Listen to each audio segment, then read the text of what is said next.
आज आईवडिलांच्या लग्नाचा वाढदिवस. आज कित्येक वर्ष झाली आहेत. ही जोडी जशी होती तशीच आहे.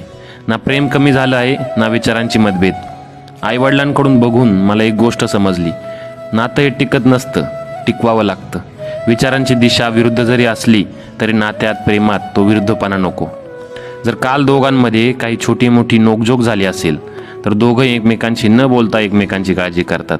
आणि मध्ये आम्हाला घेऊन तुझे बाबा जेवले का, तुझी आई जेवली का हे विचारणं म्हणजे न बोलता केलेलं प्रेमच की.